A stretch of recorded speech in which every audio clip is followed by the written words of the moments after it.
लगातार हम आपको बता रहे हैं कि नमस्ते भारत में विकास, प्रतिमा और मैं यानी कि कुमकुम के साथ आप कौन कौन सी खबरें देख रहे हैं। तो सुबह 8 बजे की शुरुआत दिल्ली की हिंसा की खबर से ही। बीती रात दिल्ली में हिंसा की कोई वारदात नहीं हुई, ये सबसे सुखद खबर है। लेकिन दुखद ये है कि मौत का आंकड़ा पहुंच गया है 27। 200 से ज्यादा लोग घायल बताए जा रहे हैं। जी बिल्कुल, इस हिंसा के चलते बहुत ज्यादा नुकसान झेलना पड़ा है। दिल्ली हिंसा को लेकर आज हाईकोर्ट में सुनवाई होनी है, जिस पर आपके चैनल एबीपी न्यूज की लगातार नजर बनी हुई है। दिल्ली पुलिस को हाईकोर्ट में जवाब देना है कि भड़काऊ भाषण देने वाले नेताओं के खिलाफ क्या कार्रवाई की गई या नहीं। कल कोर्ट ने कहा है कि 1984 जैसे हालात दिल्ली में हम नहीं बनने दे सकते। देखिए, कोर्ट की एक कड़ी और तल्ख टिप्पणी के बाद आज कोर्ट में ही दिल्ली पुलिस को जवाब देना है। वहीं दिल्ली हिंसा पर सियासत भी जारी है। कांग्रेस अध्यक्ष सोनिया गांधी आज कांग्रेस मुख्यालय से लेकर सीधे राष्ट्रपति भवन तक मार्च करेंगे। उनके साथ कांग्रेस के तमाम बड़े नेता, राज्यसभा, लोकसभा सांसद होंगे।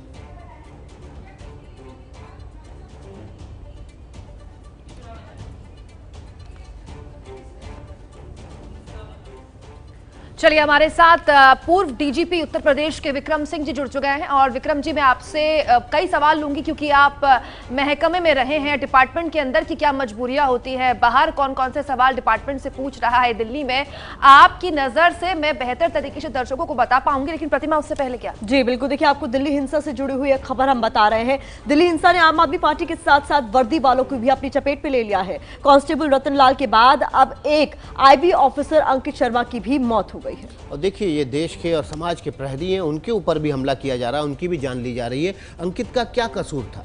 25 फरवरी की शाम अंकित घर से निकले थे, आसपास का माहौल जानने निकले थे अंकित, लेकिन लौट नहीं पाए। लौटा तो उनका शव करीब 18 घंटे बाद अंकित का शव ही वापस लौटा। जी हाँ, ये वाकई दुखद खबर है, दिल को दहलाने वाली खबर है। अंकित की मौत के बाद उनके घर वालों का रो रो कर बुरा हाल है।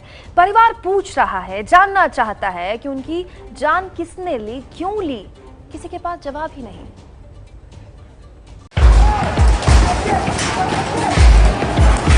मुझे इंसाफ चाहिए, मुझे इंसाफ चाहिए।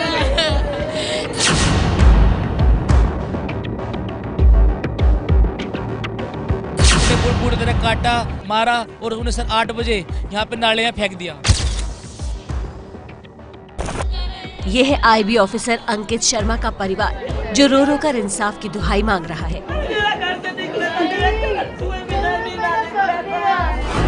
दिल्ली के खजूरी खास के रहने वाले अंकित शर्मा 25 फरवरी की शाम करीब 5:30 बजे अपने घर से निकले थे मोहल्ले के हालात का जायजा लेने, लेकिन लौट कर नहीं आए। अंकित के परिवार ने पुलिस से लेकर अस्पताल तक हर जगह तलाश की, लेकिन इस खोज का नतीजा काफी खौफनाक निकला। यहाँ कुछ चश्मदीदों ने अंकित शर्मा के परिवार वालों को बताया कि हो सकता है कि अंकित शर्मा की जो लाश है वो इस नाले में हो, और पुलिस की मौजूदगी में गोताखोरों ने अंकित शर्मा की लाश इस नाले के अंदर से निकाली। अंकित शर्मा के साथ एक और लाश, कुल मिलाकर के 2 लाश इस नाले से बरामद हुई। हालांकि दूसरे व्यक्ति की पहचान जो है वो अभी उजागर होना बाकी है। माँ के लिए यकीन करना मुश्किल है कि अंकित अब कभी लौटकर नहीं आएगा। हमें इंसाफ मिले, जिसने ये किया है उनको सजा मिले। ताहिर हुसैन इसमें मेन रोल है उसका, उसने अपना घर उससे फायरिंग करवाई, पथराव कराया। ये सर बहुत गलत किया इसने। सर ये राजनीति जो हुई है, राजनीति बहुत गलत है। अंकित के साथ एक और लड़के की लाश मिली है, जिसकी शिनाख्त अभी तक नहीं हो पाई है।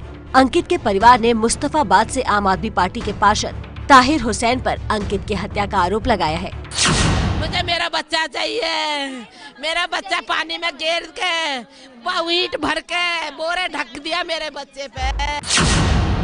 अंकित के परिवार के ये आरोप तो अभी जांच का विषय है, मगर इन दंगों में पुलिस की भूमिका पर भी कई सवाल उठ रहे हैं। पुलिस यहाँ आई नहीं है जी, सही बता दूं मैं, ये जो हमारे यहाँ जो बंदे मरे हैं पुलिस की वजह से मरे हैं।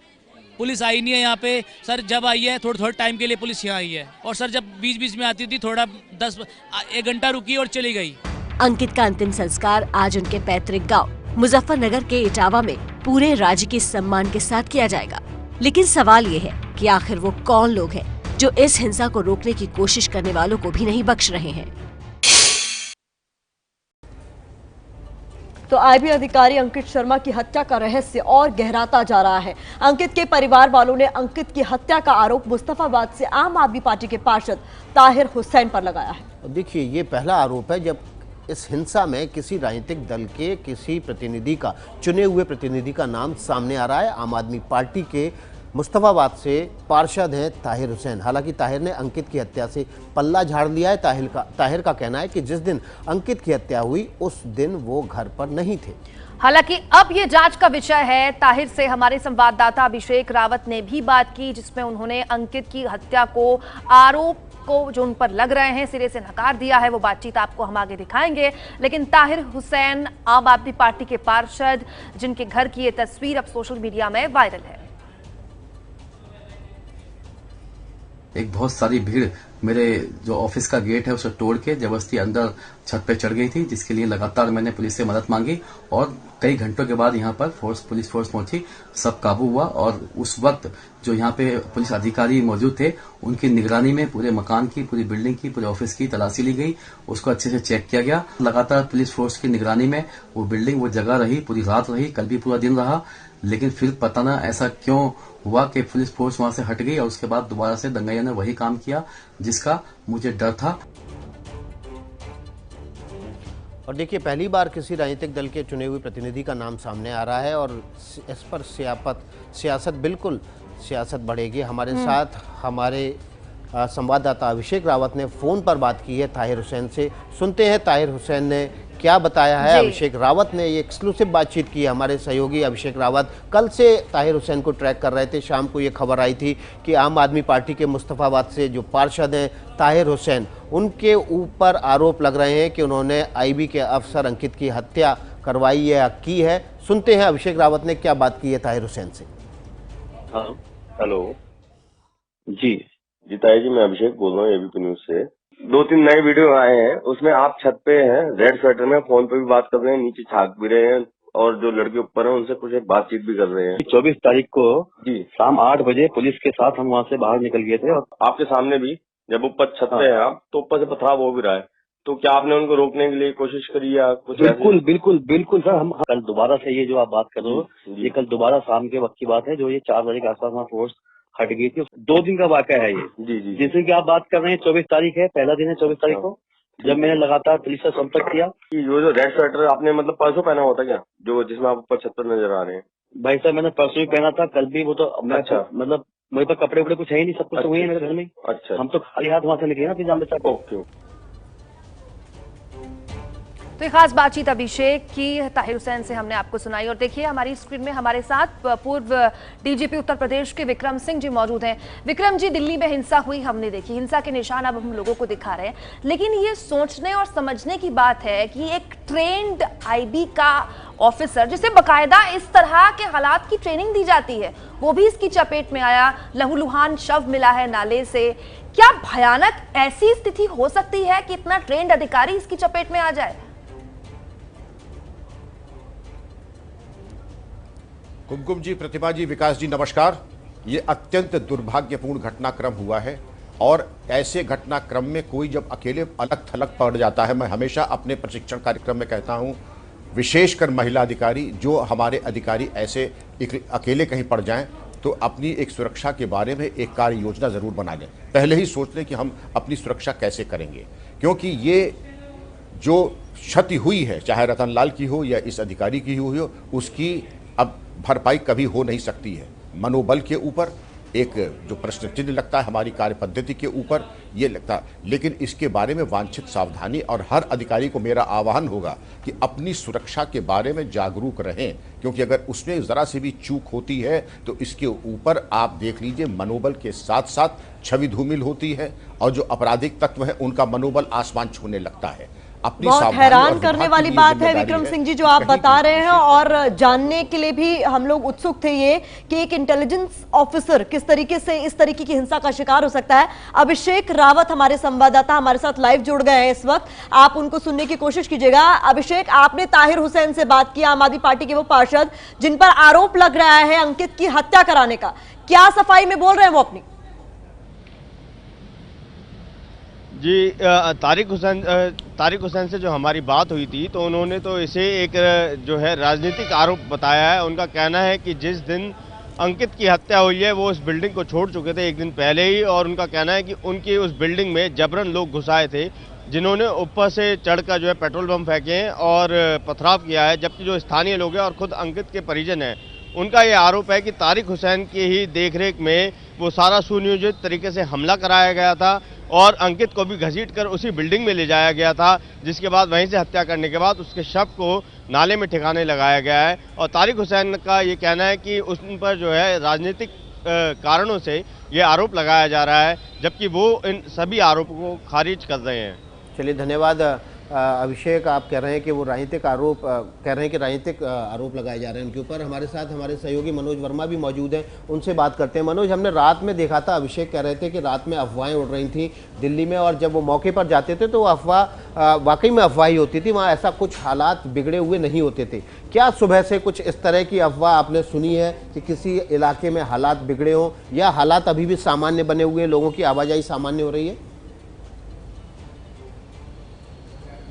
बिल्कुल, देखिए, अफवाह ज़रूर रात में उड़ रही थी। मैं आपको बता दूं कि मैं भी यहीं बाबरपुर विधानसभा क्षेत्र में रहता हूं और रात भर मेरा फ़ोन भी लगातार रिंग करता रहा। जो इलाके के लोग थे, जो इलाके के यंग लड़के थे, वो लगातार फ़ोन करते रहे कि अफवाह उड़ रही है कि वो आ गए, वो आ गए। इस तरीके की एक अफवाह लगातार उड़ रही थी। तो रात भर इलाके के अंदर यहाँ पर कोई भी नहीं सो पाया है, सब रात भर पहरा देते रहे हैं। उनको डर था कि कहीं कोई उपद्रवी इलाके में घुस ना जाए और कहीं कोई ऐसी वारदात ना कर दे, जिस तरीके से लगातार वारदातें हो रही हैं। लेकिन फिलहाल की अगर स्थिति की बात की जाए तो स्थिति अभी सामान्य बनी हुई है और मैं भजनपुरा रोड पर मौजूद हूं और आप देख सकते हैं जो ट्रैफिक की आवाजाही है वो एकदम सामान्य है यहाँ पर, और अभी जो स्थिति है वो एकदम सामान्य नॉर्मल नजर आ रही है। जी, ये सुनकर बड़ा अच्छा लग रहा है मनोज वर्मा, और अगले 1 घंटे बाद जब मैं आपसे अपडेट लूं तो दोबारा आप ये दोहराएं तो और अच्छा लगेगा। मनोज, बहुत शुक्रिया आपका। अभिषेक, आपका बहुत बहुत शुक्रिया। ग्राउंड जीरो से हमारे संवाददाताओं की फौज जो पल पल की अपडेट आपको सुबह से दे रही है। लेकिन विक्रम सिंह जी लगातार हमारे साथ बने हुए हैं, जो कि पूर्व डीजीपी हैं उत्तर प्रदेश के। विक्रम जी, जो कॉकस है ना, इस कॉकस को लेकर मैं जानना चाहती हूँ कि कितना अंदर होता है, कितना बाहर होता है। एक आईबी का अधिकारी, शव उसका लहूलुहान मिलता है, आरोप लगता है उस कॉर्पोरेटर पर जिसकी सरकार राज्य में है। फिर उसके बाद ये भी कहा जाता है कि कहीं ना कहीं दिल्ली पुलिस को ये कहा गया था कि आप एक्शन ना लें। ये कॉकस किस तरह का होता है? देखिए, बहुत अच्छा सवाल आपने किया है, और ये जो हत्या है ये सामान्य हत्या नहीं है। ये षड्यंत्र और कूट रचना के आधार पर एक सोची समझी रणनीति और रोड मैप के तहत की गई है।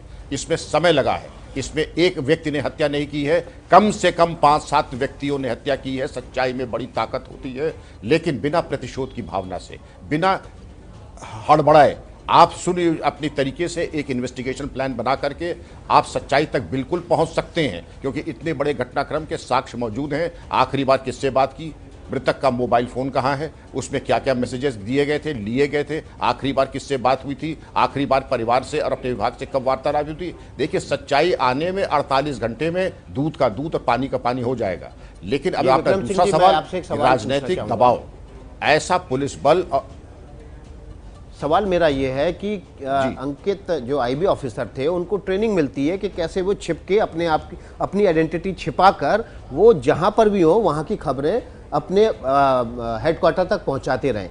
क्या आपको लगता है क्या हुआ होगा? क्या दिल्ली पुलिस की नाकामी की वजह से वो घेरे में आ गए उस जगह की जहां हिंसा हो रही थी, या वो अपनी आइडेंटिटी छिपाने में नाकाम रहे, या फिर वहां पर हालात इतने ज़्यादा बिगड़े हुए थे कि जो भी उसकी जद में आया वो उसका शिकार हो गया और अंकित भी उसी हिंसा की जद में आ गए?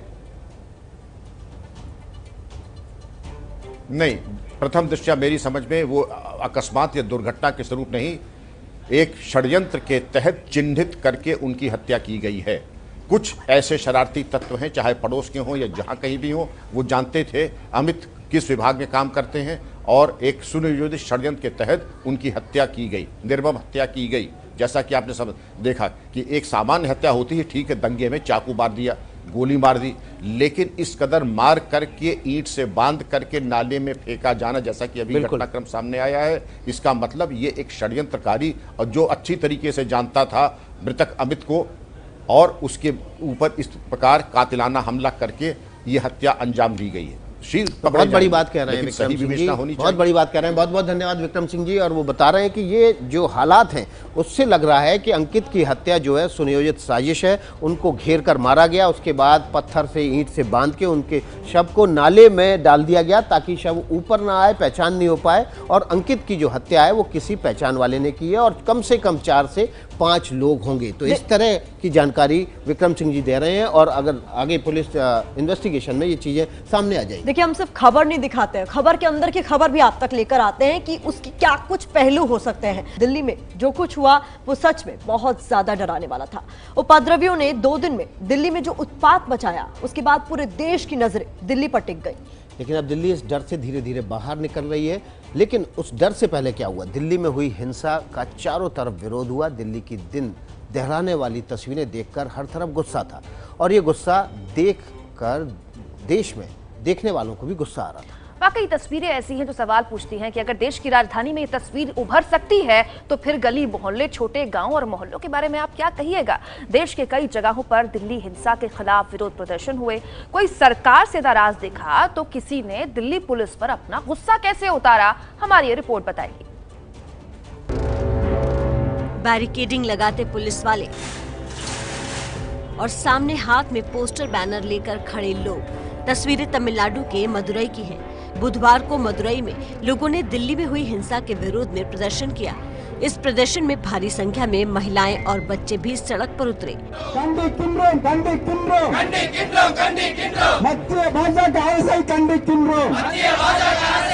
दिल्ली में हुई हिंसा के बाद मुंबई में भी एशियाटिक लाइब्रेरी के बाहर पुलिस ने सुरक्षा कड़ी कर दी है। पुलिस को खबर मिली थी कि मुंबई एशियाटिक लाइब्रेरी के पास कुछ लोग आंदोलन के लिए आने वाले थे, लिहाजा पुलिस ने पहले ही सुरक्षा कड़ी कर दी। हालांकि सुरक्षा बढ़ाने के बाद कोई प्रदर्शन करने नहीं आया। हाथ में माइक और पोस्टर और नारे लगाते लोग। तस्वीरें मध्य प्रदेश के भोपाल की हैं। भोपाल में भी लोगों ने दिल्ली में हुई हिंसा के खिलाफ प्रदर्शन किया। लोगों ने दिल्ली पुलिस, केंद्र सरकार और आरएसएस के खिलाफ नारेबाजी भी की। दिल्ली में हुई हिंसा के बाद बरेली में गंगा जमुनी तहजीब की मिसाल देखने को मिली। बरेली में सभी धर्मों के लोगों ने मिलकर हवन पूजा का कार्यक्रम रखा। हवन के इस कार्यक्रम में हिंदू धर्म गुरुओं ने सामग्री की आहुति दी, वहीं मुस्लिम धर्म गुरुओं ने नमाज पढ़कर देश में अमन चैन की बात कही। दिल्ली के आरकेपुरम में भी हिंसा के खिलाफ कैंडल मार्च निकाला गया। चर्च के फादर की ओर से निकाले गए इस शांति कैंडल मार्च में करीब 800 हिंदू, मुस्लिम और ईसाई धर्म के लोग शामिल हुए। दरअसल बिहार में एनपीआर एनआरसी को लेकर काफी खबरें पिछले दिनों आई और आप ये भी जानते हैं कि इसी साल बिहार में कुछ ही महीनों के अंदर विधानसभा चुनाव भी होने। अभी कुछ मिनट पहले, या फिर ये देख लीजिए ठीक 16 मिनट पहले, तेजस्वी यादव जो कि आरजेडी का सबसे बड़ा चेहरा है, आरजेडी कहती है कि आने वाले बिहार के मुख्यमंत्री हैं, ये उन्होंने ट्वीट किया है। और ये ट्वीट क्या है? एनआरसी और एनपीआर पर विधानसभा में सर्वसम्मति से हमारा प्रस्ताव पारित होने के बाद हम राज्य सरकार से पुरजोर मांग करते हैं कि बिहार को विशेष राज्य का दर्जा दिलाने एवं मानवता विरोधी नागरिकता संशोधन कानून के खिलाफ भी इसी सत्र में संकल्प प्रस्ताव पास किया जाए, अन्यथा हमारी लड़ाई जारी रहेगी। तो देखिए, हमारी इस ट्विटर की तस्वीर में, ट्विटर के ग्राफिक्स में आप देख रहे हैं तेजस्वी यादव ने एक लंबा चौड़ा ट्वीट किया है। आपको याद दिला दें, अभी विधानसभा में बिहार के अंदर एनआरसी और एनपीआर को लेकर एक प्रस्ताव पारित हुआ है और खुद बिहार के मुख्यमंत्री नीतीश कुमार ने ही कह दिया था कि एनपीआर का बिहार में होने का सवाल ही पैदा नहीं होता, लेकिन उसको कैसे जोड़कर आगे तेजस्वी यादव उसे एक चुनावी मुद्दा बनाना चाहते हैं और आगे अपनी राजनीति चमकाना चाहते हैं। ये ट्वीट आपको समझा रहा था। देखिए, दिल्ली में नेताओं के भड़काऊ भाषण ने हिंसा भड़काने में आग में घी जैसा काम किया। जरूरी है कि ऐसे नेताओं के खिलाफ भी कार्रवाई की जाए। तो देखिए, बिल्कुल ऐसे नेताओं के खिलाफ कार्रवाई जरूर की जानी चाहिए जिनके भड़काऊ बयानों से दिल्ली में हिंसा भड़की है। भाषण दोनों पक्षों की तरफ से दिए गए, लेकिन ऐसा नहीं है कि केवल एक ही पक्ष से बयान आया है, एक ही पक्ष से भड़काऊ भाषण दिए गए, दोनों तरफ से भड़काऊ भाषण दिए गए। अब तो कोर्ट इस मामले पर बेहद सख्त हो गया है, बेहद सख्त हो गया है। इतना सख्त हो गया है कि कोर्ट ने जो बातें कही वो सरकारों को हिला दे, वो सिस्टम को हिला दे। दिल्ली हाईकोर्ट ने 1984 हिंसा का जिक्र करते हुए कल कहा कि ऐसे हालात बनने नहीं दिए जा सकते। गिरिराज कपिल मिश्रा पठान की गिरफ्तारी, 302 का मुकदमा 120V से कपिल मिश्रा की गिरफ्तारी नहीं हुई तो मैं देश भर में आंदोलन करूंगा। जन अधिकार पार्टी के अध्यक्ष पप्पू यादव भड़काऊ भाषण देने वाले नेताओं के खिलाफ कार्रवाई की मांग कर रहे हैं। पप्पू यादव का कहना है कि अपनी सियासत के लिए नेताओं ने वो कहा जिसकी इजाजत नहीं दी जा सकती। फिर चाहे वो बीजेपी के कपिल मिश्रा, अनुराग ठाकुर और प्रवेश वर्मा का भाषण हो या AIMIM के वारिस पठान का। मैडम आपकी भी नहीं सुनेंगे अगर रास्ते खाली नहीं हुए तो।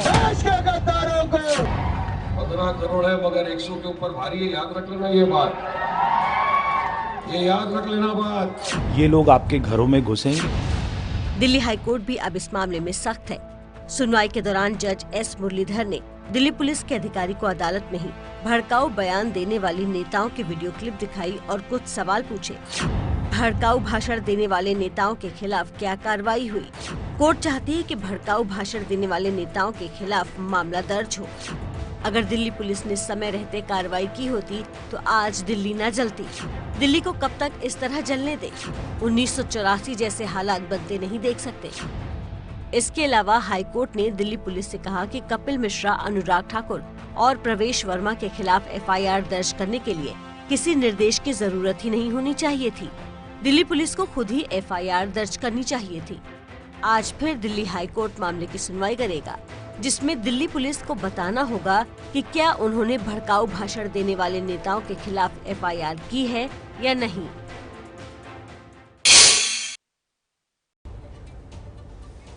तो देखिए, कोर्ट का रुख सख्त होता जा रहा है और इस सख्त रुख के बाद अब ये तय है कि इन पर कार्रवाई भी होगी। लेकिन भड़काऊ भाषण देने के मामले में किन धाराओं में सजा हो सकती है, आइए हम आपको ये बताते हैं। अपनी वीडियो वॉल पे हम आपको बताते हैं कि भड़काऊ भाषण देने के मामले में किन किन धाराओं के तहत मुकदमा दर्ज होता है और उनकी सजाएं क्या है। दिल्ली हाईकोर्ट का रुख सख्त है। ऐसी सूरत में आज दिल्ली पुलिस जब हाईकोर्ट में बताएगी कि किसके खिलाफ मुकदमे दर्ज किए गए हैं तो वहां पर धाराओं का भी जिक्र होगा। तो धारा 153A ये क्या कहती है? ये कहती है धर्म, भाषा, नस्ल के आधार पर नफरत को बढ़ावा देना। अगर आप भाषा, धर्म के आधार पर नफरत को बढ़ावा देते हैं तो आपको धारा 153A के तहत कार्रवाई होगी। धारा 295A ये भावनाएं भड़काने के लिए धर्म और मान्यताओं का अपमान करना, ये भी इस धारा के तहत भी मुकदमा दर्ज होगा। उसमें 3 साल की सजा हो सकती है। लेकिन सबसे प्रमुख बात क्या है कि अगर इन धाराओं में मुकदमा दर्ज हुआ और आप दोषी पाए गए तो आपको सजा होगी। और सजा होगी तो जनप्रतिनिधित्व कानून क्या कहता है? वो कहता है, जनप्रतिनिधित्व कानून कहता है कि इसकी धारा 8 ये बताती है कि अगर 2 साल से ज़्यादा आपको सजा हुई है किसी भी मुकदमे में तो फिर आप संसद या विधानसभा की सदस्यता आपकी खत्म हो जाएगी। और ये सदस्यता आपकी खत्म ही नहीं होगी, आगे भी आप चुनाव लड़ने के लिए काबिल नहीं रह जाएंगे। तो ये जो मुकदमे होंगे अब जनप्रतिनिधियों पर या उन नेताओं पर जो भड़काऊ भाषण दे रहे थे, हेट स्पीच दे रहे थे, समाज को बांटने की कोशिश कर रहे थे, जिन पर आरोप लग रहे हैं कि हिंसा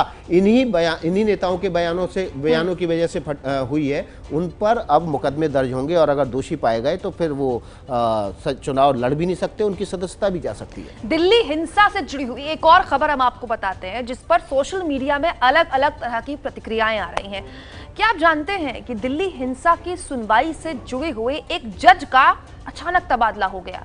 कई लोग इसको लेकर अब सवाल पूछ रहे हैं, सवाल उठा रहे हैं कि टाइमिंग क्या ये चुनी गई बिल्कुल सही टाइमिंग पर, इसी टाइमिंग पर उस जज का तबादला किया गया जिसने रात को 12:30 बजे एक तरह से इमरजेंसी हालात में सुनवाई की थी। बिल्कुल ठीक कहा आपने। सोशल मीडिया पर यह खबर बहुत ज्यादा जमकर चर्चा हो रही है, इस पर वायरल है। कांग्रेस ने भी इसको लेकर सरकार पर निशाना साधा है। लेकिन देखिए, हमने इस पूरी खबर का, वायरल खबर का फैक्ट चेक किया और हमने पाया कि जो बताया जा रहा है वो ठीक है, लेकिन समय और टाइमिंग पर जो सवाल उठाए जा रहे हैं वो ठीक नहीं है। जजों के तबादले के नियम होते हैं और इनका तबादला नियम के मुताबिक हुआ है। एबीपी न्यूज़ ने भी इस खबर की पड़ताल की है और फिर जो सच सामने आया वो आपको बताते हैं। कई बार वायरल खबरें आधे तथ्यों के साथ सामने लाई जाती हैं, लेकिन इस मामले में एबीपी न्यूज़ आपको बताएगा कि आखिर जज का तबादला नियम के तहत हुआ है कि नहीं। कानून मंत्रालय की 26 जनवरी की ये वो कॉपी है जिसको लेकर बवाल मचा है। इसमें जिक्र है कि दिल्ली हाईकोर्ट के जज जस्टिस मुरलीधर का तबादला पंजाब और हरियाणा हाईकोर्ट कर दिया गया है। जस्टिस मुरलीधर वही जज हैं जिन्होंने 25 तारीख की आधी रात को दिल्ली हिंसा पर सुनवाई की और घायलों को बेहतर इलाज का आदेश दिया था। अब कांग्रेस इसको लेकर सवाल उठा रही है।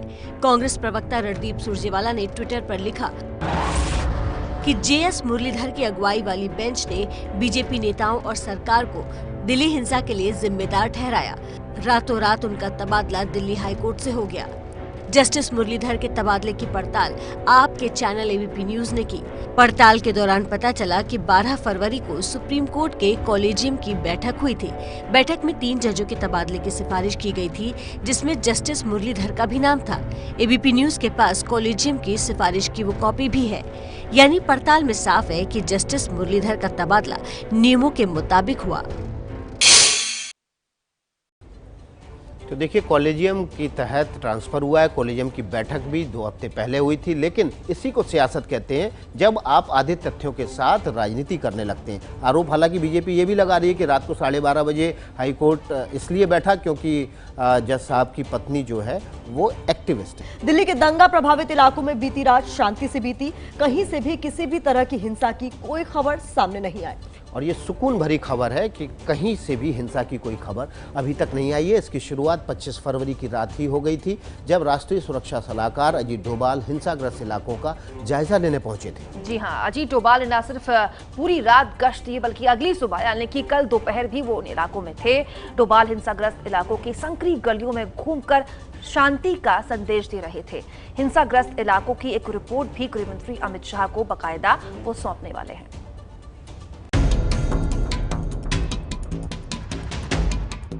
दिल्ली की गलियों में घूम घूम कर हालात का जायजा लेते ये हैं देश के राष्ट्रीय सुरक्षा सलाहकार अजीत डोभाल। दिल्ली की इन्हीं गलियों में 4 दिनों तक डर का माहौल था और इन्हीं गलियों में डोभाल भरोसा कायम करने के लिए खुद सड़कों पर निकले। आपको भी अपने हिसाब से खबर करना चाहिए, पुलिस के साथ ताउन करना चाहिए। अब बाकी हमने सर, हम बिल्कुल आपके साथ हैं। तस्वीरें दिल्ली के मौजपुर की हैं, जहां 2 दिनों तक भारी हिंसा हुई, लेकिन एक्शन में नजर आए डोभाल बंद दरवाजों पर दस्तक देते हुए लोगों को भरोसा दिला रहे हैं कि अब डरने की जरूरत नहीं है। मौजपुर की गलियों में इस वक्त आप देख सकते हैं कि आपको एनएसए अजीत डोभाल जो हैं वो नजर आएंगे और लोगों को आराम से रहने की जो हिदायत है, जो सलाह है, वो एनएसए दे रहे हैं। एनएसए ने खुद अपने हाथ में सारी की सारी जो कमान है वो ली है। अब एनएसए डोभाल घर के बड़े की तरह सबको समझा रहे हैं और साथ ही नारेबाजी करने से भी रोक रहे हैं। जय श्री राम।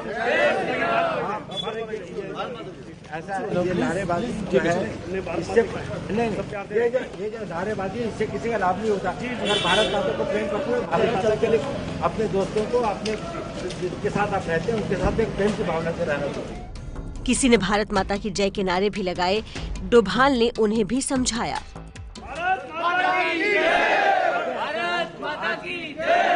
भारत माता हम सब की है। ये आपके गली मोहल्ले में आपके साथ में जितने लोग रहते हैं, इन सब के साथ में सौहार्द रहना, इन सब के साथ और हर एक को अपने साथ रखना। तस्वीरों में देखा जा सकता है कि राष्ट्रीय सलाहकार की सलाह काम आ रही है। लोगों में भरोसा कायम हो रहा है। कुछ डोभाल जिंदाबाद के नारे लगा रहे हैं तो कुछ हिंदुस्तान जिंदाबाद के। तभी बुर्का पहने एक लड़की आती है, डोभाल से अपना डर बयां करती है। सर, यहाँ पे इतना अनकंफर्टेबल फील होने लगा है sir. I am student sir, मैं पढ़ने नहीं जा पा रही हूँ सर। गरीबों का इतना लॉस हो रहा है सर।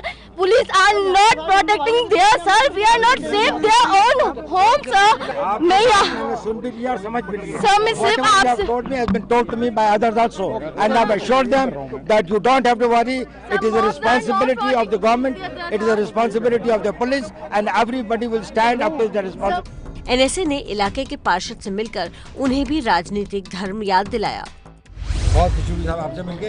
आपके लोगों की जिम्मेदारी होती है चीजों को सियासत की तरफ नहीं, लेकिन इंसानियत की तरफ लेकर। राष्ट्रीय सलाहकार के अलावा कल रात दिल्ली के मुख्यमंत्री अरविंद केजरीवाल भी उप मुख्यमंत्री मनीष सिसोदिया और सांसद संजय सिंह के साथ हिंसा पीड़ित इलाकों का दौरा करने पहुंचे।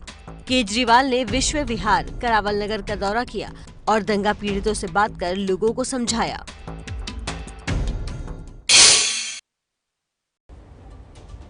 तो देखा आपने, एनएसए अजीत डोभाल न केवल हिंसाग्रस्त इलाकों में गए, वहां का दौरा किया, बल्कि उन्होंने ये भी देखा, लोगों को सांत्वना दी, लोगों को ये समझाया, you don't need to worry, हम हैं यहाँ और भारत हम सभी का है। अब आपको एक मैप के जरिए हम ये दिखाने वाले हैं कि कहाँ कहाँ हिंसा हुई, ताकि आप समझ सके वो इलाकों का हाल जहां पर पिछले 2-3 दिनों में दिल्ली की हालत बिल्कुल खस्ता दिखाई दी, आगजनी दिखाई दी, टूट फूट दिखाई गई। देखिए जाफराबाद ये वो इलाका है जहां पर बहुत ज्यादा हिंसा देखने को मिली। इसके अलावा आपको दिखा देते हैं वो कौन कौन से इलाके हैं जो हिंसा प्रभावित रहे। देखिए लोनी बॉर्डर से होते हुए जाफराबाद का ये इलाका जो कि बेहद नजदीक लोनी बॉर्डर से वहां पर हुआ है। 3.5 किलोमीटर की दूरी है मात्र जाफराबाद से इस बॉर्डर की, यहां पर हुई है हिंसा। और हम आपको मैप के जरिए अलग अलग तरीके से समझाने की कोशिश करें। सिग्नेचर ब्रिज इस जाफराबाद से केवल 7 किलोमीटर की दूरी पे है। शहादरा इस इलाके से केवल 3 किलोमीटर की दूरी पे है। तो जाफराबाद वो केंद्र जहां पर हिंसा भड़क उठी और देखते ही देखते एकदम हर जगह आगजनी की तस्वीरें सामने आई। बाबरपुर हो चाहे फिर वो करावल नगर हो, भजनपुरा हो, ये जो आपको लाल ब्लिंक करते हुए इलाके दिखाई दे रहे हैं यहां पर हिंसा हुई है। ये जो इलाके हम आपको ब्लिंक करते हुए दिखाई दे रहे हैं लाल रंग से हमने मार्क किया है आपकी सहूलियत के लिए ताकि आप समझ सकें कि वो कौन से इलाके हैं जहां पर आगजनी हुई, हिंसा की घटनाएं हुई। यमुना विहार हो चाहे बाबरपुर हो, ये वो तमाम इलाके हैं जहां पर हिंसा देखने को मिली। और इन इलाकों का लगातार दौरा किया जा रहा है, लगातार पुलिस बल इन इलाकों में गश्त कर रही है। तो ये मैप के जरिए हम आपको दिखा रहे हैं किस तरीके से इलाके में हालात बने हुए हैं। और अभी की अगर बात करें तो हालात सामान्य हैं, लेकिन ये वो इलाके हैं जो कि हिंसा से पूरी तरीके से प्रभावित हुए हैं। लाल ब्लिंक करते हुए वो इलाके हैं जो हमने आपके सहूलियत के लिए मार्क किए ताकि आप समझ सकें कि वो कौन से इलाके हैं दिल्ली के जहां पर ये हिंसा हुई, जहां पर आगजनी हुई, जहां पर लोगों का भारी नुकसान हुआ। जी हाँ, तो कल हमने नमस्ते भारत में आपको अखबार का एक इश्तिहार दिखाया था जो दिल्ली पुलिस ने जारी किया था। और अभी अभी मेरे पास मेरे सहयोगी ने देखिए ये अखबार पहुंचाया है। और आज जो इश्तिहार छपवाया गया है वो एलजी की तरफ से छपवाया गया। ये देखिए ये बेहद महत्वपूर्ण अपील जो कि दिल्ली के एलजी ने साफ तौर पर एक अपील के तौर पर जारी की है। और ये अपील दिल्ली के लोगों के लिए है कि वो शांति बनाए रखें। और अब अगर आप नीचे देखें तो यहाँ एक बकायदा हेल्पलाइन नंबर भी जारी किया गया है। ये हेल्पलाइन नंबर दिल्ली के लोग इस्तेमाल कर सकते हैं और हेल्पलाइन नंबर के जरिए बता सकते हैं कि अगर क्या उनके इलाके में हालात खराब हैं, अगर खराब है तो उनको मदद चाहिए, तुरंत उनको मदद पहुंचाई जाएगी। ये अपील इसलिए महत्वपूर्ण है क्योंकि ये देखिए तस्वीर किस लिए लगी है। ये तस्वीर लगी है दिल्ली के एलजी की, जिसकी सीधी जिम्मेदारी होती है, एक तरह से आप कह सकते हैं कि मुख्यमंत्री से ऊपर दिल्ली का एलजी अधिकारों में आता है। कानून व्यवस्था भी एक हद तक उसके लिए जिम्मेदार भी होता है। और इसके साथ साथ एबीपी न्यूज की स्क्रीन के नीचे भी हम दिल्ली के लोगों के लिए हेल्पलाइन नंबर लगातार चला रहे हैं। बिल्कुल 2282 93 34 और 2282 93 35 ये नंबर है जो कि आपको अभी पट्टी पर दिखाई देगा। और इस नंबर पर अगर आप कहीं संकट में फंसे हुए हैं, आप किसी हिंसाग्रस्त इलाके में हैं, आपको कोई भी अफवाह सुनाई पड़ी है, आप उस अफवाह को तुरंत दिल्ली पुलिस को बताइए। इस नंबर पर मदद मांगिए, दिल्ली पुलिस आपकी मदद के लिए जाएगी। बड़ी खबर आ रही है, बता दें आपको दिल्ली हिंसा से जुड़ी हुई एक बेहद बड़ी खबर आ रही है। दुखद खबर यह है कि हिंसा में मरने वालों का आंकड़ा हो गया है 34। पुलिस प्रशासन के मुताबिक शुरुआती दौर में दंगे के दौरान जो लोग घायल हुए थे, बुरी तरह से अस्पताल पहुंचाए गए थे, उनकी वजह से, उनकी मौत होने की वजह से यह आंकड़ा बढ़ा है। सुबह से लगातार आपको हम बता रहे हैं आंकड़ा 27 था, लेकिन अब ये हो गया है 34। साफ तौर पर आप कह सकते हैं पुलिस प्रशासन के मुताबिक पिछले 24 घंटे के दौरान कोई बड़ी घटना नहीं हुई है। ये वही लोग हैं जो पिछले 2 दिन से पहले जो हिंसा हुई थी दिल्ली में, वो जो लोग घायल रखे गए थे अस्पताल में, उनकी मौत के बाद यह आंकड़ा बढ़ा है। हमारे संवाददाता ओम प्रकाश तिवारी हमारे साथ जुड़ गए हैं। ओम प्रकाश, लगातार आंकड़ा बढ़ रहा है, 34 हो गया अब। बिल्कुल, मैं आपको बता दूं कि दिल्ली पुलिस प्रशासन के एक आला अधिकारी ने बताया कि अब तक जो आंकड़ा सामने आया है वो 34 पहुंच चुका है और इनमें से कई लोगों की पहचान अभी तक नहीं हो पाई है। पुलिस इन लोगों की पहचान का काम करने में लगी हुई है। साथ ही पुलिस प्रशासन के आला अधिकारी ने कहा कि हमारी पहली प्राथमिकता दंगा रोकने की थी, जिसमें हम सफल हो चुके हैं। इसके बाद हमारी दूसरी प्राथमिकता लोगों में विश्वास पैदा करना है और उसके बाद हम जो इस मामले में मुकदमे दर्ज हुए हैं उसकी जांच का काम आगे बढ़ाएंगे और किसी भी दोषी को बख्शा नहीं जाएगा। बहुत बहुत शुक्रिया इस तमाम जानकारी के लिए। तो ओम प्रकाश तिवारी हमारे सहयोगी ये बहुत अहम जानकारी देते हुए कि मरने वालों का आंकड़ा बढ़ गया है, 27 से आंकड़ा पहुंच गया है 34। दिल्ली हिंसा की लगातार कवरेज के दौरान कुछ ऐसी खबरें आई जो हम आपको दिखा नहीं सकते। तो चलिए बहुत तेजी से देश दुनिया की कुछ बड़ी खबरें आपको दिखा देते हैं। सरोगेसी यानी किराए की कोख से बच्चा पैदा करने की शर्तों को सरकार ने आसान बना दिया है। कैबिनेट ने सरोगेसी रेगुलेशन बिल 2020 के मसौदे को मंजूरी दे दी है। यानी पति के मरने और तलाक लेने के बाद भी महिलाओं को सरोगेसी का अधिकार होगा। इसके अलावा कोरोना का संकट झेल रहे चीन को भारत ने मदद दी है। भारतीय वायुसेना की मदद से मेडिकल उपकरण और राहत सामग्री वहां पहुंचाई गई। भारतीय वायुसेना का विशेष विमान C-17 ग्लोब मास्टर 76 भारतीयों और 7 देशों के 36 लोगों को साथ लेकर आया। इसके अलावा जापान के योकोहामा में डायमंड प्रिंस क्रूज पर फंसे भारतीयों को भी वापस लाया जा चुका है। 119 भारतीयों समेत 5 मित्र देशों के लोगों को भी एयर इंडिया का विमान लेकर आया। विदेश मंत्री एस जयशंकर ने बाकायदा ट्वीट कर यह जानकारी दी है। कोरोना वायरस की वजह से क्रूज पर फंसे थे तमाम लोग अभी भी जहाज पर ही कोरोना वायरस की जांच जारी है। ये एक बेहद ही महत्वपूर्ण पहल भारत की तरफ से। हालांकि राहत की बात यह है कि वो लोग जो कोरोना वायरस से संक्रमित थे वो वहीं हैं। जी हाँ, बिल्कुल। और ये बड़ी खबर भी है क्योंकि अगर वो यहाँ पर आते, कोरोना वायरस के पेशेंट यहाँ पर आते, तो ऐसे हालात में यहाँ पर उनको आइसोलेशन में रखना पड़ता, और अगर वो ह्यूमन कांटेक्ट में आते हैं तो ये बीमारी फैलने की, वायरस फैलने की संभावना और जब हम अफवाहों की बात करते हैं तो वो सिर्फ दिल्ली हिंसा से जुड़ी हुई नहीं है। कोरोना वायरस को लेकर भी तरह तरह की अफवाहें फैलाई जा रही हैं, तो इसमें हमने लगातार आपको बताया है क्या वो सिम्टम्स है। अगर आपको लगता है कि वो सिम्टम्स आपको महसूस कर रहे हैं तो तुरंत आपको डॉक्टर के पास जाने की जरूरत है। हम लगातार बताते रहे हैं, हमारे सोशल मीडिया एप्स पर इसकी जानकारी आपको तफसील से मिल भी जाएगी। और बिल्कुल देखिए, 25 से ज़्यादा देशों में कोरोना वायरस फैल चुका है और इसके जो लक्षण है वो आपको पता है, सर्दी, जुकाम, बुखार, सर दर्द, अचानक से तेजी से चक्कर आना, ये लक्षण है। अगर ऐसे लक्षण आपको दिखाई देते हैं और आपका किसी भी तरह के ऐसे व्यक्ति से संपर्क रहा है जो चीन से आया गया है, तो जरूर डॉक्टर के पास जाकर उसकी ठीक सलाह है। लें। चलिए कुछ और खबरें भी जान लेते हैं, उसका रुख कर लेते हैं। देखिए, आपको बता देते हैं कि पूर्व सांसद पप्पू यादव ने बिहार में सरकार को घेरा।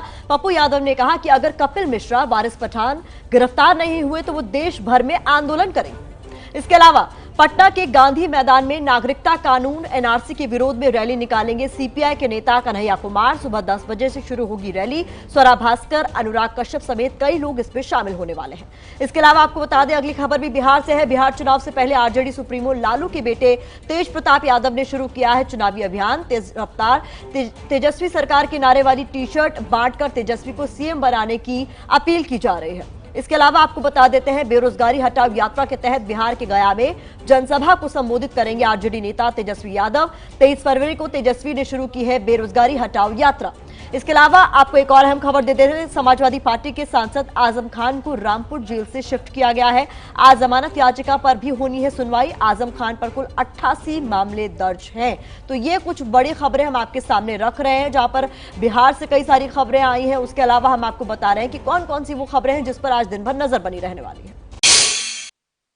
और चलिए कुछ और खबरें ले लेते हैं, और अगली खबर है हीरा कारोबार से जुड़ी हुई। भगोड़े हीरा कारोबारी नीरव मोदी की हिरासत की समय खत्म हो गया है। आज लंदन के वेस्टमिंस्टर कोर्ट में होगी नियमित सुनवाई। नीरव मोदी पर धोखाधड़ी और मनी लॉन्ड्रिंग के आरोप हैं। मुंबई में होने वाली नीरव मोदी की कीमती सामानों की नीलामी फिलहाल टल गई है। अब 3 और 4 मार्च को लगा सकती है ऑनलाइन बोली।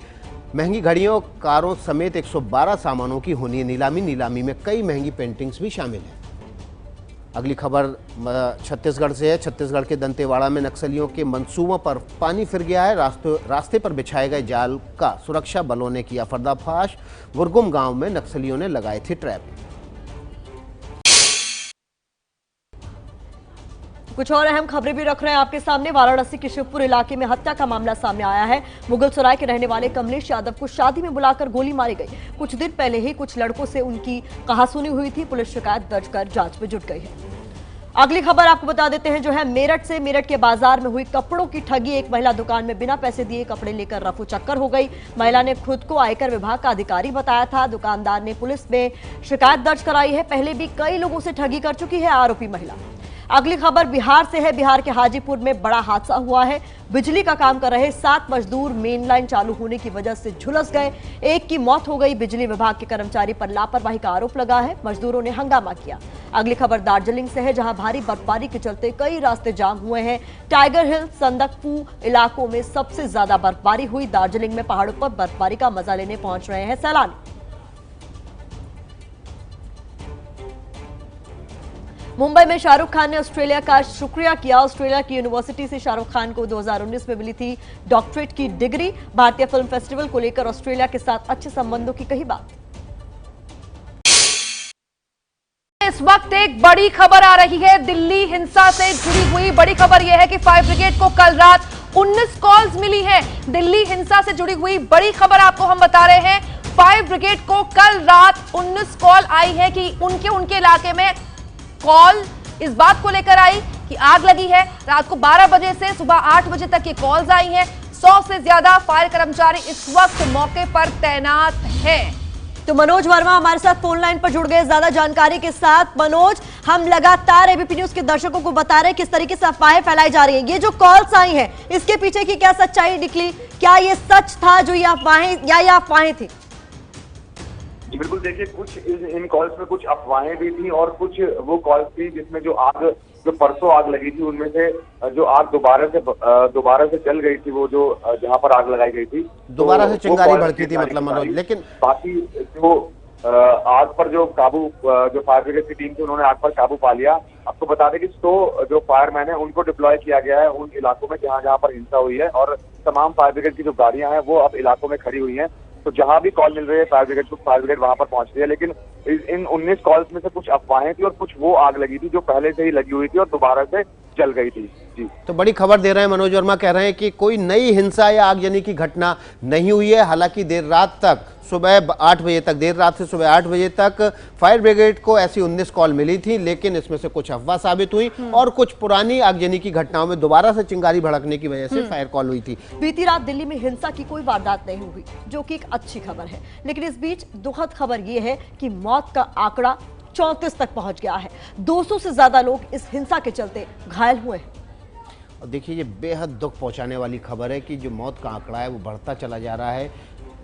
आज 27 सुबह जब हमने बुलेटिन शुरू किया था तो 27 लोगों की मौत हो चुकी थी, लेकिन 8 लोगों की और ज़्यादा मौत हो गई है। हम अब हाई कोर्ट चलते हैं, जहां पर दिल्ली हिंसा से जुड़े मामलों को लेकर सुनवाई हो रही है और ख़ास तौर पर हेट स्पीच देने वाले, भड़काऊ भाषण देने वाले नेताओं पर भी सुनवाई होनी है। हमारे साथ हमारे सहयोगी अंकित गुप्ता दिल्ली हाई कोर्ट से मौजूद है, उनसे बात करते हैं। अंकित, हाई कोर्ट में सुनवाई कितने बजे और क्या लग रहा है आपको, दिल्ली पुलिस FIR करके ही कोर्ट को सूचना देगी या हाई कोर्ट को आज भी और ज़्यादा कड़ाई से पेश आना पड़ेगा?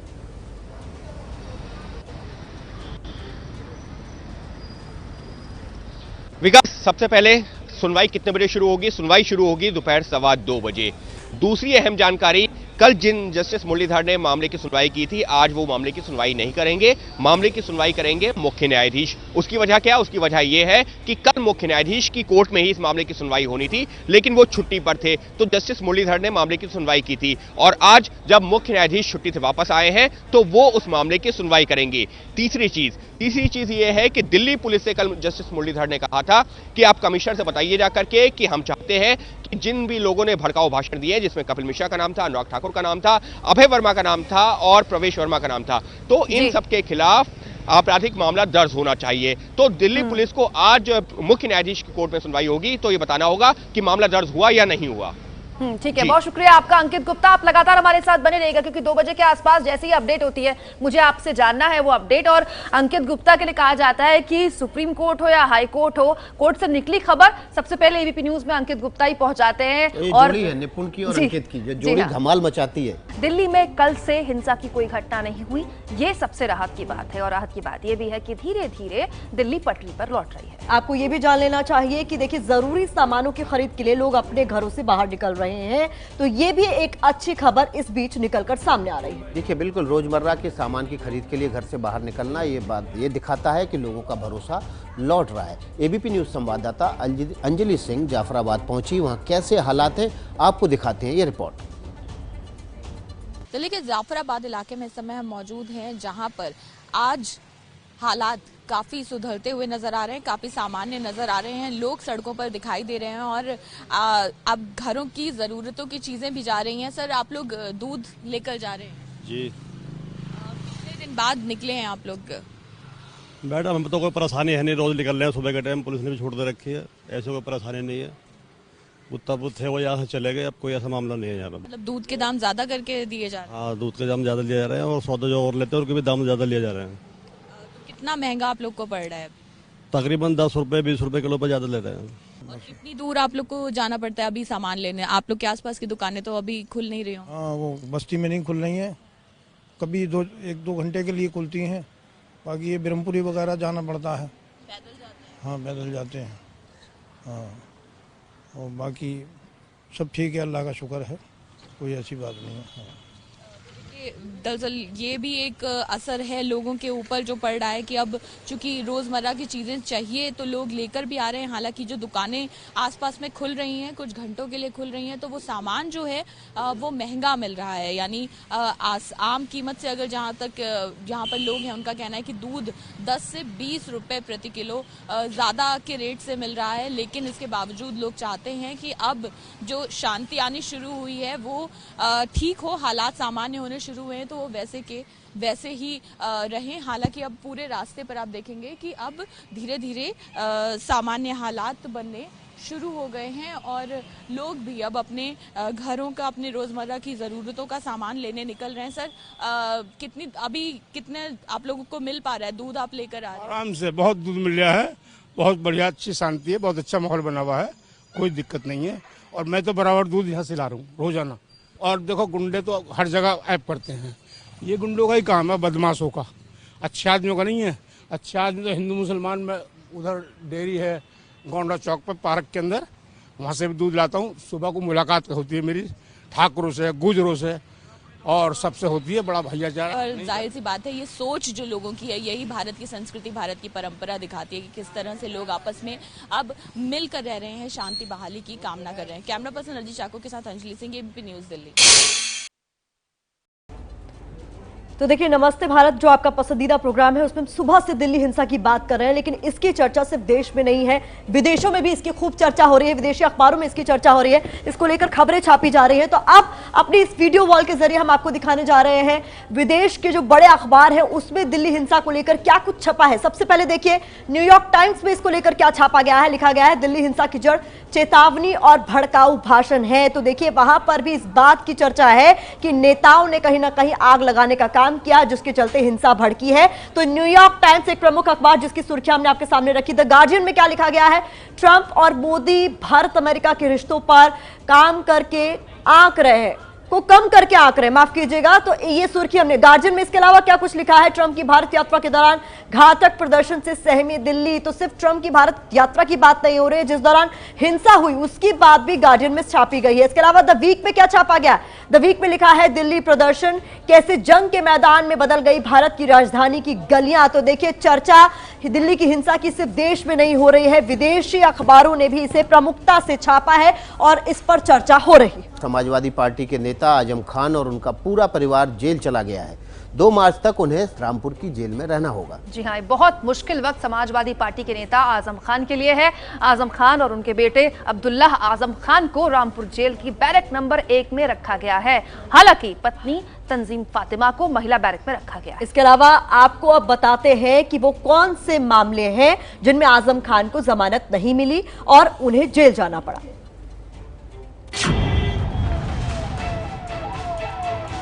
एक तरफ पुलिस की गाड़ी से उतरकर जेल जाते एसपी नेता आजम खान, बेटा अब्दुल्ला आजम खान और पत्नी तंजीम फातिमा, तो दूसरी तरफ जश्न मनाते और मिठाई खिलाते बीजेपी नेता। इन तीनों के खिलाफ 420, 467, 468, 471 इन धाराओं में ये मुकदमा था और इसमें आजम खान, तंजीम फातिमा ने जालसाजी कर अपने बेटे के एक रामपुर से और एक लखनऊ से 2 अलग अलग जन्म प्रमाण पत्र बनवाए और बनवाए ही नहीं, उनको इस्तेमाल किया। आजम खान और उनके परिवार पर 80 से ज्यादा मामले दर्ज हैं, जिसमें सरकारी जमीन पर कब्जा, आचार संहिता का उल्लंघन और आपत्तिजनक भाषण शामिल है। जेल भेजने से पहले 15 मामलों में उन्हें एडीजे कोर्ट में पेश किया गया। 5 मामलों में उनकी जमानत मंजूर हुई, जबकि 10 मामलों में उन्हें राहत नहीं मिली। कोर्ट में पेश नहीं होने के बाद कोर्ट ने कुर्की का आदेश दिया था, जिसके बाद बुधवार को आजम खान ने कोर्ट में खुद जाकर सरेंडर कर दिया, जहां से उन्हें उनके बेटे और पत्नी को जेल भेज दिया गया। अभी तो सिर्फ 7 दिन के लिए जेल भेजा है। आजम खान जैसे व्यक्ति को तो 7 सालों की सजा होनी चाहिए। जौहर विश्वविद्यालय में जिस तरीके से गरीबों की जमीनों को हड़प करके अपना लिया है, हत्या लिया है, उस मामले में भी इसको जेल होनी चाहिए थी। आजम खान को जब जेल भेजा जा रहा था, उस वक्त उनके समर्थक भी मौजूद थे। समर्थकों को देखते हुए पुलिस उन्हें कड़ी सुरक्षा में जेल ले गई। अब एक अच्छी खबर उन महिलाओं के लिए है जो पुराने सरोगेसी बिल की बंदिशों की वजह से परिवार आगे नहीं बढ़ा पा रही थी। जी हाँ, ये एक ऐसी मांग थी जो लंबे वक्त से देश की महिलाएं मांग रही थी सरकार से और आखिरकार उन्हें मिला। सरोगेसी बिल में संशोधन कर सरकार ने तलाकशुदा महिला या जिन महिलाओं के पति गुजर चुके हैं उन्हें सौगात दी है। देखिए, सुबह से जो खबरें दे रहे हैं उस बीच महिलाओं को खुशी देने वाली खबर भी आपके सामने हमने रख दी है। केंद्रीय कैबिनेट ने राज्यसभा सिलेक्ट कमेटी की सिफारिशों को शामिल करने के बाद सरोगेसी बिल में कुछ प्रावधान बदल दिए हैं, तो कुछ नए प्रावधान इसमें जोड़ दिए गए हैं। क्या कुछ बदला है सरोगेसी बिल में, आपको देखना चाहिए। शाहरुख खान, आमिर खान, शिल्पा शेट्टी। फिल्मी दुनिया के सितारे शाहरुख, आमिर और शिल्पा शेट्टी ने सरोगेसी की मदद से अपना परिवार बढ़ाया। इन सितारों की तरह अब तलाकशुदा और ऐसी महिलाएं जिनके पति की मृत्यु हो चुकी है वो भी अपना परिवार सरोगेसी की मदद से आगे बढ़ा सकेंगी। ये अधिकार सरोगेसी बिल में संशोधन के जरिए केंद्रीय कैबिनेट ने दिया है। महिला विडो हो या डिवोर्सी, उसको भी सरोगेसी का एक अधिकार मिलने की आज कैबिनेट ने निर्णय लिया है। यहाँ समझिए कि सरोगेसी बिल में पहले क्या था और संशोधन के बाद नया बिल कैसा होगा। पहले पति के गुजरने के बाद या तलाक होने के बाद महिलाओं को सरोगेसी की मदद से मां बनने का अधिकार नहीं था, लेकिन अब पति के गुजरने या तलाक होने के बाद भी महिला को सरोगेसी का अधिकार मिलेगा। पहले सरोगेसी बिल में शादी के 5 साल बाद ही परिवार बढ़ाने की इजाजत थी, लेकिन संशोधित सरोगेसी बिल में 5 साल की ये सीमा हटा दी गई है। पहले सरोगेट मां को 18 महीने का बीमा कवर मिलता था, लेकिन अब बीमा कवर की अवधि बढ़ाकर 36 महीने कर दी गई है। सामाजिक या मेडिकल कारणों से मां न बन पाने वाली महिलाओं के लिए सरोगेसी संतान पाने का एक जरिया है। देखिए, हमारे साथ मेहमान भी आपको दिखाई दे रहे हैं स्क्रीन पर। नवीन कुमार हैं जो कि सुप्रीम कोर्ट में सीनियर क्रिमिनल लॉयर हैं, लेकिन पहले आपको 2 तस्वीरें दिखाते हैं। 2 तस्वीरें इस वक्त जो दिल्ली से सामने आ रही हैं वो ये है कि आज देखिए, आज हाईकोर्ट में एक अहम सुनवाई होने वाली है जिस पर हम सभी की निगाहें टिकी हुई हैं। और दूसरी अहम तस्वीर यहाँ दिखाई दे रही है कि कल से हिंसा नहीं हुई और दिल्ली की सड़कों की अब सफाई की जा रही है। वो निशान मिटाने की कोशिश की जा रही है जिसने दिल्ली की छवि कहीं ना कहीं देश ही नहीं दुनिया भर में खराब की है। तो जो हमारे साथ मेहमान खासतौर पर जुड़े हैं नवीन कुमार साहब, उनसे बात कर लेते हैं। सर देखिए, सड़क का कचरा तो साफ हो रहा है, लेकिन जो आज हाईकोर्ट में सुनवाई होने वाली है वो कितनी अहम होने वाली है नेताओं के मन में जो कचरा है, जो उनके भाषण का कचरा है, उसको साफ करने में? देखिए, हाईकोर्ट में आज जो सुनवाई होने वाली है तो आपको ये देखना होगा, कल का जो हाईकोर्ट का ऑर्डर था उसमें हाईकोर्ट ने पुलिस कमिश्नर को बोला था कि आप खुद इसको रिव्यू कीजिए और आप बताइए कि आप इस पर क्या एक्शन लिए हैं, आपने एफआईआर क्यों नहीं किया है। तो आज पुलिस को कोर्ट को जवाब देना है कि इस जो हेट स्पीच जो की वीडियो जो कल कोर्ट में दिखाई गई थी, जिस पर हाईकोर्ट ने कहा कि इसमें प्रथम दृष्टया एक्सपेसाई जो है वो केस बनता है, तो पुलिस को आज एक्सप्लेन करना है कि उसमें पुलिस आगे क्या कार्रवाई कर रही है, एफआईआर कर रही है या नहीं कर रही है। इसमें पुलिस का ये अटेम्प्ट हो सकता है और पुलिस जो है कोर्ट में आज आर्गू करेगी, हो सकता है कि वो जो है इस पे कानून के तहत एग्जामिन करेंगे और शायद हो सकता है और वक्त मांगे, या हो सकता है वो कोर्ट को बताएं कि आगे उनका क्या प्लान है। क्योंकि कल सॉलिसिटर जनरल साहब ये बोल रहे थे कि इसमें केवल ये 3 ही स्पीचेज नहीं है, और भी स्पीचेज है, वो सबको एग्जामिन कर रहे हैं। तो हो सकता है वो और आगे थोड़ा टाइम मांग के और फर्दर एग्जामिन करके वो कोई इसमें कार्रवाई करेंगे। तो नवीन कुमार जी, क्या ऐसा भी हो सकता है कि कोर्ट जो है ये हेट स्पीचेस का जो मामला है इसका दायरा बढ़ा दे? क्योंकि अभी तक सिर्फ 3 नेताओं के नाम है, लेकिन हमने तमाम ऐसे वीडियोस देखे हैं जो देश के अलग अलग हिस्सों के हैं और कई नेता जो है वो भड़काऊ भाषण दे रहे हैं। नहीं, वो कल के ऑर्डर में ही आप देखेंगे तो कोर्ट ने का जो लास्ट पैरा है उसमें कोर्ट ने ये नहीं कहा है कि केवल ये 3 का ही करें। इनफैक्ट जब solicitor general mister Tushar Mehta ने बोला तो कोर्ट ने बोला कि आप सारे एग्जामिन कीजिए, और ये कोई ये 3 और 4 का ही नहीं है, ये सारे स्पीचेज एग्जामिन होंगे और जिसमें भी केस बनेगा पुलिस उसमें केस दर्ज करेगी और कानून के हिसाब से कार्रवाई करेगी, ऐसा मैं उम्मीद करता हूँ और पुलिस ऐसा करेगी। नवीन जी, हालांकि बहुत जल्दबाजी होगा कुछ कहना, लेकिन हाल ही के सालों में खास तौर पर चुनावों में बहुत जहरीली बयानबाजी हो जाती है, तो अगर आज कोई फैसला निकल कर आया कोर्ट से तो वाकई एक नजीर भी होगा सियासतदानों के लिए कि अपनी जुबान पर वो नियंत्रण रखे, चाहे चुनाव हो या ना हो। बहुत शुक्रिया नवीन जी, आप जुड़े हमारे साथ, क्योंकि 2 बजे सुनवाई होनी है। अंकित हमारे साथ लगातार मौजूद है, हमारे संवाददाता, उनसे हम अपडेट लेंगे।